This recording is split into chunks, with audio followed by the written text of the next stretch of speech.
रखी गई है और मैं उनसे आग्रह करूंगा कि वो वार्ता को संबोधित करें।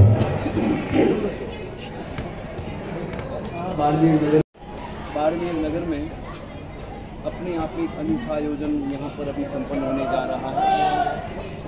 दो बड़े विशिष्ट कार्यक्रम हैं, उनमें एक तो मंदिर बना है और मंदिर में परमात्मा विराजमान होंगे, उनकी प्रतिष्ठा होगी।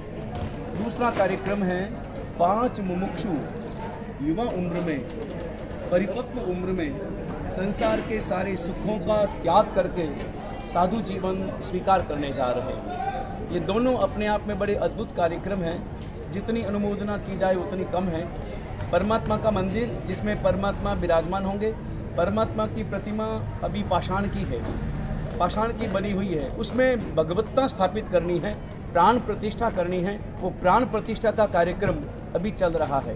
हमारे शास्त्रों के अनुसार सभी धर्मों में इस प्रकार की प्राण प्रतिष्ठा होती है, चाहे वो जैन धर्म हो, सनातन धर्म हो, बौद्ध धर्म हो, सभी धर्मों में मंदिर बनते हैं और मंदिरों में प्राण प्रतिष्ठाएं की जाती है। और प्राण प्रतिष्ठा का साक्षात प्रभाव प्रत्यक्ष रूप से हमें नजर भी आता है परमात्मा के मंदिरों में। 16 तारीख को परमात्मा की प्रतिष्ठा होगी। परमात्मा की प्रतिष्ठा के लिए यहाँ पर पंच कल्याणकों का आयोजन किया जाता है। ये पंच कल्याणक का कार्यक्रम कल से प्रारंभ हुआ है और 15 तारीख को भव्य बरगोड़ा और 16 तारीख को परमात्मा सुबह ठीक लगभग 6:45 7 बजे शुभ मुहूर्त में परमात्मा की प्रतिष्ठा संपन्न होगी। और उसके बाद में 16 तारीख को ही 5 मुमुक्षुओं की कुशल वाटिका के विशाल परिसर में दीक्षा संपन्न होगी। इस छोटी उम्र में और युवा उम्र में संसार की असारता को समझना और आत्मा की महत्ता को समझना, जो व्यक्ति आत्मा के महत्व को समझता है वही व्यक्ति संसार का त्याग कर पाता है। अनंत काल से सभी धर्म मानते हैं कि हम अनंत काल से हमारी आत्मा भटक रही है, तो हम अपनी आत्मा का कल्याण कैसे करें? तो आत्मा का कल्याण केवल और केवल धर्म के मार्ग पर चलने से होता है, ध्यान के मार्ग पर चलने से होता है, भक्ति के मार्ग पर चलने से होता है। ये जो साधु जीवन है ये ध्यान का मार्ग है, भक्ति का मार्ग है। और इसमें किसी भी प्रकार का अन्य सांसारिक कोई परिवेश नहीं होता। न तो साधु जीवन का अपना कोई मकान होता है, न कोई मठ होता है, न उनके पास में पैसा होता है, और न वे विजातीय का किसी भी प्रकार से स्पर्श भी करते हैं। वे सर्वथा सारे संसार के समस्त सुखों का त्याग करते हुए केवल और केवल अपनी आत्मा में लीन होते हैं और अपनी आत्मा की साधना करते हैं। 5 मुमुक्षुओं की दीक्षा, और सबसे बड़ी बात कि पांचों ही मुमुक्षु अपने बाड़मेर क्षेत्र के हैं, बाड़मेर के हैं। और उन्होंने पिछले 3-4 वर्षों में और कोई तो 15-20 वर्षों से साधु संतों के पास में रहकर उन्होंने अभ्यास किया है और अपने अंतर में यह सुदृढ़ निर्णय किया है कि हमें संसार का त्याग करना है और दीक्षा लेना है। लेकिन दीक्षा तभी होती है जब उनके माता पिता, उनके परिवारजन, जिन्होंने पाल पोस करके बड़ा किया, वो जब दीक्षा की अनुमति प्रदान करते हैं तो उसके बाद में वो दीक्षा प्रदान की जाती है। हमारे पांचों ही मुमुक्षु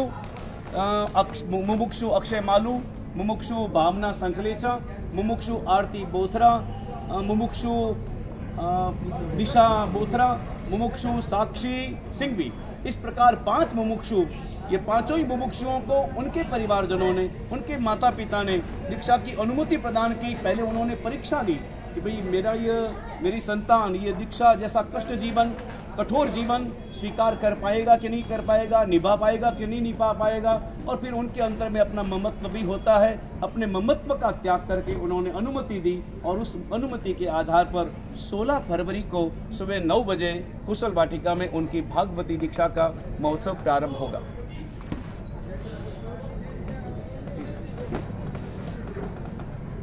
किसी का कोई सवाल? ये बाकी लोग एक बार या तो बैठ जाओ यार, प्लीज बैठ जाओ, सभी पत्रकार बन जाओगे तो। से पूरे भारत में, प्राय पूरे भारत में भ्रमण किया है, काफ़ी शहरों में, दक्षिण में भी, उत्तर में भी, पूर्व पश्चिम में भी, चारों ओर मेरा जाना हुआ है। और हमने समाज को देखा है और समाज को अच्छी तरह से देखने पर पता चलता है कि हमारा जो यूथ समाज है, युवा समाज है, वो निश्चित रूप से धर्म से जुड़ना चाहता है, धर्म के वातावरण से ओतप्रोत होना चाहता है। और ये भी मैंने देखा है कि हमारा युवा समाज अगर साइंस के आधार पर और एकदम प्रैक्टिकल रूप से उन्हें अगर धर्म की बातें समझाई जाए तो तुरंत निश्चित रूप से उनमें परिवर्तन आता है। और ऐसे परिवर्तनों को हमने साक्षात देखा है और परिवर्तन आया है तभी ऐसी युवा उम्र में दीक्षाएं हो रही हैं। और इस साल पूरे भारत में जैन समाज में 1500 से ज़्यादा युवा दीक्षित हो रहे हैं। तो अपने आप में ये अपने आप में बहुत बड़ा चमत्कार है कि इस भौतिक युग में और इस ऐसे वातावरण में, कलयुग के इस वातावरण में, जहाँ मोबाइल का युग है, जहाँ पर टेलीविज़न का युग है, जहाँ पर भोगों के साधनों की कोई कमी नहीं है, जहाँ स्वच्छंदता का वातावरण है, ऐसे वातावरण में संसार का त्याग करके संयम के मार्ग पर जा रहे हैं, तो निश्चित रूप से अपने आप में एक बहुत बड़ा चमत्कार है। लेकिन समाज में अभी वर्तमान में समाज को सही राह दिखाना बहुत जरूरी है। अगर सही राह नहीं दिखाई तो भटक सकते हैं। तो मैंने देखा है 2 दृश्य। एक तरफ देखा है कि युवा अगर बिगड़ गए तो एकदम से बिगड़ते चले गए, और एक तरफ युवा जो है वो संपूर्ण रूप से धर्म के मार्ग पर चल रहे हैं। तो उन्हें अगर संस्कार मिलते हैं, उन्हें अगर वातावरण मिलता है, तो निश्चित रूप से वे अपने जीवन में अपने आदर्शों को स्थापित कर सकते हैं। बस उन्हें मार्ग बताने की जरूरत है, विज्ञान के आधार पर और प्रैक्टिकल रूप से उन्हें समझाने की जरूरत है। हमारे साधु संत जैसे जैन धर्म के जो साधु संत हैं, लगभग 20,000 साधु साध्वी, दिगंबर, श्वेतांबर, स्थानकवासी, तेरापंथी, सभी पंथों के मिलाकर 20,000 साधु साध्वी हैं। वो 20,000 साधु साध्वी निरंतर समाज को परिवर्तित करने का, समाज को सही राह बताने का लगातार प्रयास कर रहे हैं, नगर नगर, गांव गांव, पैदल पैदल घूमकर। क्योंकि जैन साधु कभी भी गाड़ी का प्रयोग नहीं करता, वाहन का प्रयोग नहीं करता, वो पैदल चलते हुए पूरे भारत में भ्रमण करते हैं और भ्रमण करके पूरे समाज को राह दिखाते हैं और एक धर्म का सुंदर वातावरण निर्मित करते हैं। सिखाते हैं वे कि घर में कैसे जीना चाहिए, सिखाते हैं वे कि माता पिता की सेवा कैसे करें, सिखाते हैं वो। अब वर्तमान में जो स्कूलें चलती है वहाँ शिक्षा है, लेकिन शिक्षा के साथ साथ संस्कारों की बहुत ज़्यादा ज़रूरत है। अगर संस्कार नहीं है तो वो शिक्षा इतनी उपयोगी नहीं बन पाती। अगर 16 तारीख के बाद इन मोक्षों के साथ कितना कुछ बदल जाएगा? इनका पूरा जीवन ही बदल जाएगा, इनकी दृष्टि बदल जाएगी, इनका आचरण बदल जाएगा, इनके वेश बदल जाएंगे, इनका परिवेश बदल जाएगा। इन्हें साधु संतों के साथ में रहना है और उनके सख्त आचरण का पालन करना है। अध्ययन भी करना है और साधना करनी है। 2 ही काम है उनके, अध्ययन करना, पढ़ाई करना और साधना करना। साधना के क्षेत्र में जैसे रात्रि भोजन का त्याग होता है हमारे, रात्रि में सूर्यास्त के बाद में न पानी है न भोजन है, पैदल ही चलना है और अपने गुरु भगवंतों के आदेश के अनुसार उन्हें साधना करना है। वो साधना का जीवन उनका एकदम से बदल जाएगा, वेश बदल जाएगा, सब सफ़ेद कपड़ों में आ जाएंगे। जैन साधु भगवान होते हैं ना, उनके खिलाफ एक बहुत लंबा चौड़ा प्रोपेगेंडा चलता है, एक्सीडेंट, हत्या है जैसे वो करते होते हैं, उनको लेके कितना दुखद होता है? ऐसा है कि मेरा जो विचार है उसके अनुसार किसी भी प्रकार का प्रोपेगेंडा पूरे भारत में कहीं नहीं चलता। उनके विरोध में, जैन साधुओं के विरोध में कोई किसी प्रकार का घटनाक्रम किसी भी धर्म को मानने वाला कोई भी अन्य व्यक्ति नहीं करता। अगर एक्सीडेंट होते हैं तो वो एक सहज संयोग है कि भाई सुबह सुबह का विहार होता है और सुबह सुबह ड्राइवरों को नींद आती है। कई ड्राइवरों से मेरी बातचीत हुई तो पता चलता है कि सुबह सुबह का ऐसा वातावरण रहता है, गर्मी का वातावरण और ठंडी हवा चलती है तो नींद आती है। तो नींद के झोंके में कहीं न कहीं एक्सीडेंट होते हैं, अन्यथा जानबूझकर कहीं पर भी एक्सीडेंट या दुर्घटना किसी भी प्रकार के नहीं होती। रील पे जो युवा अटके पड़े हैं उनके लिए क्या संदेश है?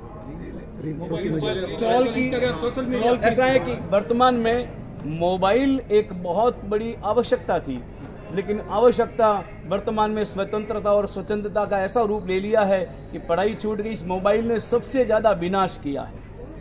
हमारे संस्कारों का विनाश करने में सबसे ज्यादा योगदान इस मोबाइल का रहा है। हालांकि ये ऐसा उपकरण है जिसका सदुपयोग किया जाए तो अपने आप में बहुत उपयोगी साधन है, लेकिन सदुपयोग कम, दुरुपयोग बहुत ज्यादा है।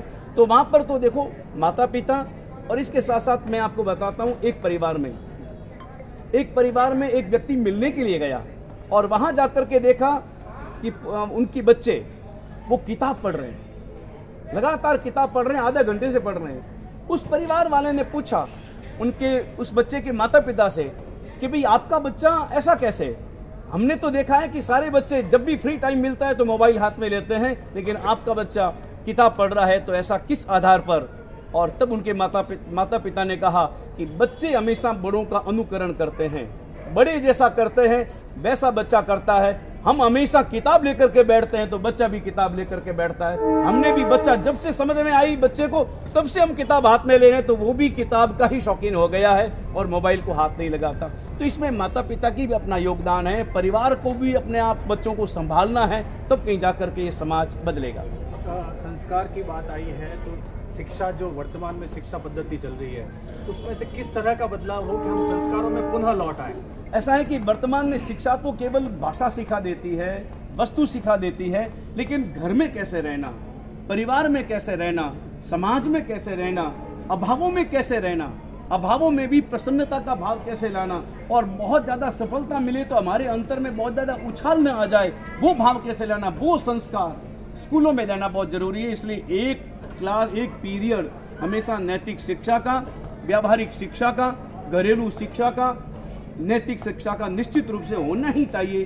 तभी हमारे वातावरण में संस्कारों का उद्भव पैदा हो सकता है। जैसे आपने कहा कि संस्कारों के हाथ होने का एक बड़ा कारण मोबाइल भी है, तो जहाँ दोषारोपण की बात आती है तो वहाँ जितनी जिम्मेदारी मोबाइल की उतनी जिम्मेदारी परिवार के सदस्यों की भी होनी चाहिए, तो उनके लिए क्या संदेश है? वही सबसे पहले परिवार के बड़े बदलेंगे तभी बच्चे बदलेंगे। इसलिए बड़ों की जिम्मेदारी है कि वो स्वयं अपना जीवन संस्कारों, ताकि बच्चे उनको देख करके अपने जीवन में परिवर्तन लाए।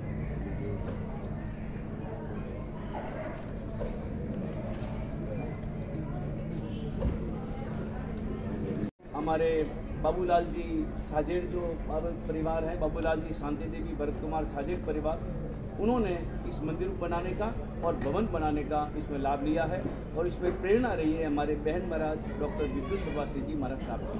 उनकी प्रेरणा से ये मंदिर का निर्माण हुआ। जो भी साथी यहाँ विराजमान है उनका एक बार पुनः प्रतिष्ठा समिति की ओर से स्वागत और अभिनंदन।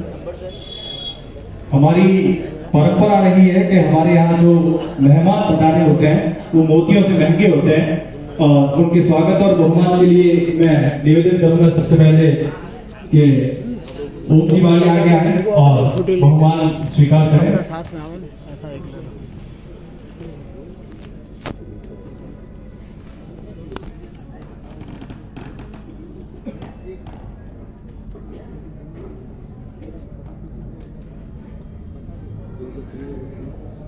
हमारो बैक मोबाइल और कौन हमारा फोटो चल ना ना स्टूडियो वालों दिले हमारे ले रहे हैं टाइम जाओ। इसी कड़ी में निवेदन श्रीमान प्रेम की परिहार साहब से, आप दैनिक नवज्योति से हैं और आप ओम जी वाली राजस्थान पत्रिका से हैं। प्रेम की परिहार दैनिक नवज्योति से है, एक राज्य स्तरीय समाचार पत्र है।